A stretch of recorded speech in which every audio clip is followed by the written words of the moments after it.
Welcome to the Women in What We Do podcast. I'm your host, Mary Brucker. On today's episode, we have a woman who has an incredibly bright light, an infectious energy that lights up every room that she walks into. But her shine was dimmed for many years until one day she woke up and just decided to change it.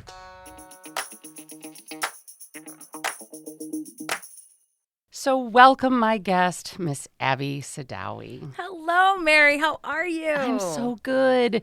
You are wrapping up our season of Women in What We Do podcasts. Oh, that is so humbling. Hopefully you've listened to a couple of podcasts in our series. I've actually listened to all of them. Yes. Incredible stories. Oh, my Lord. It's just incredible. It is crazy on the women that we have in the community, and you certainly are one of those amazing women. So I'm so excited to share your story. You know, as we brought up the concept of sharing women in what we do, I think it has been so important that we all have a moment to kind of speak our story. And there's a lot out there. Absolutely. Don't you think that is something that we're in need of Oh, telling absolutely. I've found, especially with women, we have a hard time telling our story. Not because our story isn't relevant, but more because we're humbled by our stories. A lot of us don't feel that our story is important or that it really brings meaning and value to others around us. So the story isn't always heard. It's really neat when you see these beautiful women out there doing it and you're like, wow, I wonder how they got there. To actually hear their story, to see it through their eyes, to experience what they've experienced through their words, it's empowering. It's impactful. Right. So this is amazing. I love that you're doing this. And it's so funny because you think it's a great idea. And then when I asked you to be on my podcast, and this is what we do, right? We say, well, gosh, I don't know if I feel like my story is as good as the other ones that I've heard. Or, you said it was very humbling to me that you asked me to tell my story. That's what we do, right? Yeah, absolutely. Why do you think that is, Abby? For me, I think it's because I see myself as everyone else. And I know I'm a lifter. I'm a giver. I like to empower those around me. So I feel my story is very, it's empowering, but it's also very simple. And just because I've experienced some big bumps in life, everybody else's bumps are just as hard for them. And I don't want someone to think that my story is more or less than theirs. Right. But still important to tell. Oh, absolutely. So Yeah. let's get into a little bit of your story. You are a mother of, I say, a gazillion. Seven. There are only you seven. are a mother of 7 and a woman entrepreneur. Yes. And when did your journey of being an entrepreneur begin? Oh, wow. So starting my own business and doing it myself, I was 25 years old. I was a single mom with one little guy, and I needed to make money. So I turned to what I knew how to do, went out and with what I could get, a $500 credit card, spent every last dime of it on equipment that I needed and literally launched my own business and started it that weekend. Spoke with a lot of friends, got a little bit more going, went back into the industry, and really just kind of kept climbing and going. And that was the DJ business, That right? is a DJ business, yes. Which is why you're so good on the mic. So then how did you build it to what it is today? Well, I mean, it's been a few years. Oh, it's been a long time. Long time. That was in 1999. Okay. So that really tells you, I'm not going to tell you how old I am, but I'm 50. And it was a long journey along the way. So it started off, like I said, as a small little thing just to build and grow so that I could survive. And it was my tool and my trick. And it also led me to my husband. I met my husband through that time. And through that, we built our home, we built other things. And then I started having a lot of those kids we talked about. Life changed quite a bit, and my priorities and my time got spent in a different direction. So my business took a big back step, and my business became something that I did for fun. I got to do the glorious fun things that people asked me to do. By word of mouth, I'd be asked to do weddings. I'd do maybe 4 or 5 weddings a year. I did a lot of other events for schools and churches. I get to do mother-son, father-daughter dances, birthday parties, celebrations. I get to be a part of all the great stuff to feed off of the energy with all the good. So I kept that there, but I didn't immerse myself in it. Most most of my time was spent with my babies and my husband, just building our family and growing where we were. I actually homeschooled all of my kids up until 2019. Yeah, Wow. it was a big, arduous journey. And then in 2016, shortly after my 7th child was born, about 6 weeks after, my husband was diagnosed with glioblastoma, which is a brain cancer. It's a terminal disease, and it was a big impact on all of us. And during that time, my focus was only on my family. Sure. He and I sat down right after the diagnosis, and we prayed. But the biggest thing that we did was we made a promise to one another to just live life at the moment, to never look back, always look forward, be happy with what's in front of us, and keep taking one day at a time. It was the best gift either one of us ever gave to one another, and it really carried us through. Right. You spent a lot of time being the caregiver. And how long was that? So time? a long, long time. So from 2016 till 2019, it was just me in the home with him and with the kids. And by December of 2019, he had gotten to the point where he was pretty immobile. I was changing him every day, bathing him every day, literally the only caregiver to him and my kids. And I lost myself. I lost every bit of my human being and where I was.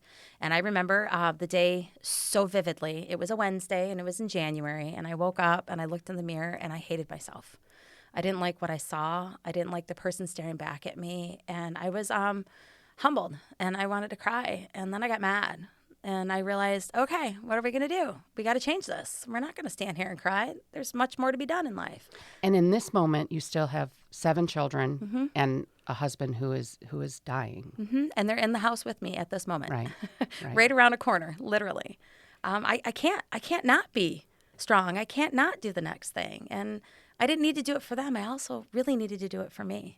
What do you think that was, Abby? Like, you were just tired of feeling that way? Like, that is a big, strong move for somebody in that level of depression or whatever you want to, identify that feeling as. How does that click? I don't know. Yeah. I think it was looking at myself and not recognizing the woman in front of me. Seeing someone who hadn't bathed in 4 days. Right. Someone who was using ClickPick before it was a thing, so she didn't have to see anybody at the grocery store. Mm-hmm. Realizing that I hadn't done anything for myself in a very long period of time, including even reading a book. Just simple little things that were all gone. I had stopped doing them. I even pulled away from my church, which was my lifting point at that time in my life. And I didn't even want to go to church. And I blamed it on the fact that I couldn't physically get my husband up to go to church with me anymore. That I don't think was it. I think for me, I was just deepening further into this hole and not finding a way out, not finding a light. And that day when I turned on the light in the bathroom, boy, was that light shining. Yeah. And how did that change your life? How did that change your focus, your mindset? What happened? It was my pivotal moment in life. The very first thing I did was I jumped in the shower. I think that was a good move. Yeah. I got out and I looked at myself and I saw a clean slate. I know that sounds kind of funny and, it's a way to look at it. But for me, I saw a clean slate. And I'm like, okay, what am I going to do different today?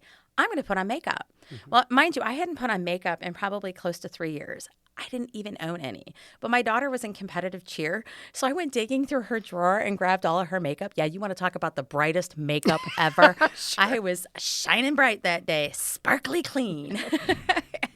But I actually felt good about myself. I felt that I could do something more. I felt that I could do something different. And it spiraled from there. Every day was a new step in a different direction. I will never forget coming out of that bathroom, though, and my kids looking at me who hadn't seen me in makeup in years. They're like, Mom, where are you going? What's wrong? What's going on? I said, I'm having a great day. Do you want to put on makeup too? And, even at that time, my little 4-year-old, he wanted to put on makeup because Mama had it on. Right. And that energy that was brought to me just by having that in my soul, that changed the world for me. So as time started going on, I got my hair done. I started meeting with other women again within my spiritual group. And then I realized that I was missing pieces of myself from another direction. What else brings me joy? So I sat down and I started writing down all the amazing things that I have in my life. And I realized the one thing that brings me big joy that I hadn't invested in a long time was my business. Right. And I made a choice right then and there to start marketing myself in a different way. I decided I was going to network because that's the best way. That gives you credibility and visibility, and people truly know who you are and what your talents are because they see you. Right. And they want you to be a part of what they have and have your energy be brought out through their gifts. So I joined a couple different networking things, including BNI, and I went out of my way to meet more and more people. Best gift I got from that was meeting Nina Corder. She was actually in my BNI, and she has an energy about her with inspiring women, which was always my call, that I just led me further and further to her and to her mission and what she does. And Abby, you're doing this still while caring for your husband and your children. Absolutely. So, there's a lot of women out there right now who are battling something, not being able to look at themselves in the mirror, wondering how they can pivot themselves out of this hole. You were in a pretty dark, low hole. How would you tell them, or what would you tell them that they should try to do? There's always a light. There's always a light. There's always something that brings joy, even in the worst of the worst circumstances. When you look back at my husband's diagnosis, someone could be just devastated and never lift up again. I guess I've always believed in the light, and I look for it in everything and everyone. So for me, it's a little bit harder to find at times, but sometimes it's right there in front of you. I think always look for the light. Always try. Always do. Yeah, you're gonna stumble. You're gonna fall. You're gonna bang your head. You're gonna scrape your knees. You're gonna go through that. But at the end of the day, when it's all done, it's all worth it, and it all brings you to a brighter and more special place. As long as you persevere and keep pushing through, there's always something special at the end. And the thing that I find a lot of things special about you, but the thing that just, like, when I'm in a room with you, your energy and your spirit, I can't imagine you keep that up all the time. Oh, no. So what happens when you're not the Abby that I know? Like, where is it a roller coaster? Do you take a day? Like, what do you do to find your energy again? It's so funny because I've recently been really, really diving into that. I've lost a piece of me just getting back into, everybody went through COVID and all of our stuff died down a little bit. My business, as soon as we got back out, thrived. So I went from being a little bit more captive to, whoa, out here running, and didn't slow down.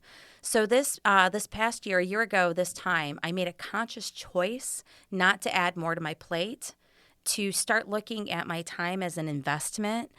This past summer, I invested in my kids. I invested time with them. I invested in the things that bring all the joy in the world to me, to make sure that I'm investing in what comes next in the future, because they're my future as well as everybody else's. Right. So, you have to take a step back sometimes and really look at that. Other times, I sometimes will take a day. I just shut the phone off, shutter eye the world. I will sit and binge and watch something on Netflix or something else that takes me out of this world, out of my own experience, and puts me back into reality the next day. My energy is something I love to give. It's a gift that I've been given, and I love to give it. But sometimes it gets sucked dry, and I have to recharge that battery. And it's recognizing, charging that battery, and coming back into your soul and yourself and your purpose so that you can continue to radiate and give that out. Well, you certainly do a great job with that. Thank you. One of the things that you brought up that is so near and dear to my heart is the networking piece. Mm-hmm. Women, we have to stick together. We have to, I heard a quote the other day. Kathy Tucker said to me that with men, they will see the strongest people in the room and they'll vote off the weakest. Women, absolutely, you see the strongest, the weakest people in the room, and you'll vote off the strongest. Absolutely. Like, there is this shift that I feel we need to make where women continue to uplift women. Absolutely. Well, and men communicate differently than women, and that needs to be understood as well. So when men are networking in a room, a man will walk into a room and he'll see another man and he'll walk up and say, "Hi, my name is Fred. Hi, my name is John. What do you do for the living?" "Well, I'm a blah, blah, blah. What do you do for a living?" That's typically the conversation. Women don't walk in the room the same way. Women walk in the room and they're going to look for somebody that they can either identify with, or they're going to see something about them they like. So for me, I'm a shoe person. And a lot of times I'll be looking for that beautiful red high-heeled shoe on, oh, I want her. I'm going to go find out where she got those shoes. Right. I could have a full conversation with someone and truly not know what they do for a, quote, living, but know so much about them. And that in a sense is vulnerability, and it's hard for some women to offer that up. And I think that's why we have such a hard time continually lifting one another, because it's a climb to the top. How do we get there? Instead of how do we lift each other along the way and make those steps easier for each one to get there. Right. Rise as we shine. Absolutely. You know, like that is such a pivotal point. And, you know, I think, again, the reason for this podcast was to be able to go, I don't care where you started. I don't care where you are, but let's all help you, climb together. Absolutely. And you're such a great example of that. I do want to go back to raising 7 children. We can network till we're blue in the face. We can raise each other up. But how, Abby, do you raise 7 children? Same way you raise one. Honestly, you put one foot in front of the other and you just do it. I love it when people say, oh my God, how you do that? You're a saint. Well, I'm not a saint. That I can tell you. But I also want to live my life towards that passion. I'd like to be a saint one day. I'd like to be in that passion. I love my babies very much. Each one is characteristically different, thank God. And they are all in their own path and their own journey. So I like empowering them right where they are and watching them grow to be these amazing human beings that they were meant to be. So for me, it's a challenge. Everybody has challenges. You talk about the financial challenges. You talk about the logistical challenges. Oh my Lord, the schedule challenge. Right. Because you became a single mother Yeah. of 7. Your husband passed away in 2020. So your youngest was 4. 4, and your oldest was? Oh gosh, how old were you, Augie? But he was 18 when she was born. Wow. So yeah. There's a bit of an age gap between them. But yeah. So now you're a single mother of a gazillion children. Yeah, and they all have their own uniqueness and they all have their own schedules. I'm incredibly blessed to be in a great school system where my kids are being lifted by other people around them, by great teachers, by great support system and staff. It's great. My 17-year-old is going to be graduating this year, so I've got another one graduating. I'm looking at college and my heart races. So they all come with their challenges and their uniqueness, but the grace in being a mom is, gosh, I get to see life through their eyes too. Right. A lot of times we get caught up in things. I remember going to the zoo and you see an animal here, you see an animal there, you see this, but then you see it through their eyes. Oh my gosh, Mom, do you see this animal over here and what it's doing? Did you know that his belly was brown? His belly's brown? Really? Life is so different through kids. And when you get to experience it through them, you see a different lens. You get to see more of it, and it makes life much more colorful and much more exciting. And again, I think that this is what I try to do with other women. See life through their eyes. They don't have to be a child, but they can be another human. And I love to watch and see how they have perspective. Well, that's why these life. Stories are so important. Right. A lot of us will see each other. I'll be honest with you. I've admired you from afar for a very long time. I mean, you're a beacon in the community. You're very, very versed in what you do, and you're very well respected. And to me, I would love to meet this energy. And I got to meet you and hear your story and see you and your humbleness and your meekness and your strength. That story needs to be told to others so that they can see it and emulate it and never be intimidated. If you see a woman that truly inspires you, I'll tell you what, you probably inspire them. Reach out. Send them a message, even if it's an email, or if you can find a number and a way to connect with them, do so, because it's very humbling for me when somebody says, hey, you touched me in a special way. I love hearing that because it just does nothing but give me more energy and inspire me to do more for others. Right, and I just don't think we do that enough, right? Absolutely not. Like we have to do that. As we're rounding out the series of Women and What We Do, I'm so excited to hear from more people like you, Abby. I'm so excited to see stories from other people. We need them to reach out to us, and we need them to, or if you know somebody or your friend knows somebody, let's talk. Let's have these conversations. Absolutely. Let's share these stories on Voices Around Us, because it's given us a great platform to truly open up all of our eyes to see through somebody else's lens. Absolutely. I think we should inspire more. And you've had some amazing women on here, and I'm sure they could give you their people and think that they're interested in. But I know we have some amazing women that have been listening to this podcast, because I've heard from them. And I think they could probably give you some great names of women that inspire them right here in this little area, right, that you could probably showcase a little bit more of. I would love to hear from them, and we certainly can have them reach out to us, reach out to me, reach out to any of our guests, and go to wgte.org/what we do. Send us a message, give us the story, and we would love to reach out for them. Your story is beautiful, Abby. Your energy is beautiful. You being here is so incredibly important to me. I've admired you from afar from a long time. You stand up just like all the other women who have been on my podcast to me. What you've been able to accomplish, what you've been able to persevere through, and certainly your energy is a light to all. So I think it's a great way to end our series and our year with this bright, beautiful light. And we hope everybody else continues to shine theirs. Thank you for being here. Thank you so much for having me. I'm very humbled, and I appreciate you very much.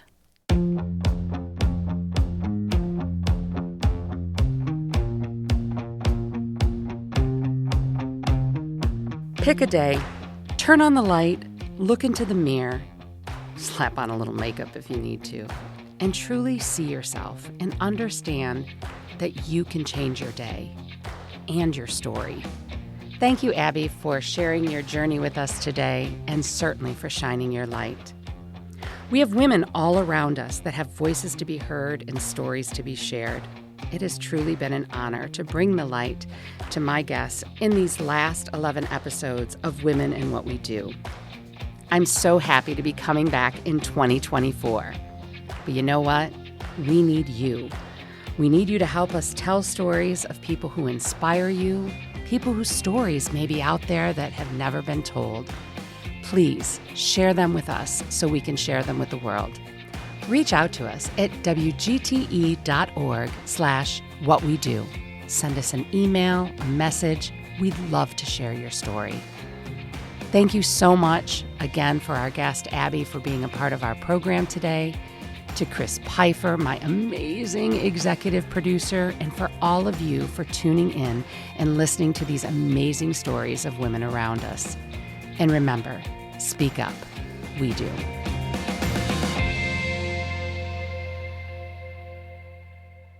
WGTE. Voices Around Us. WGTE is supported in part by American Rescue Plan Act funds allocated by the City of Toledo and the Lucas County Commissioners and administered by the Arts Commission.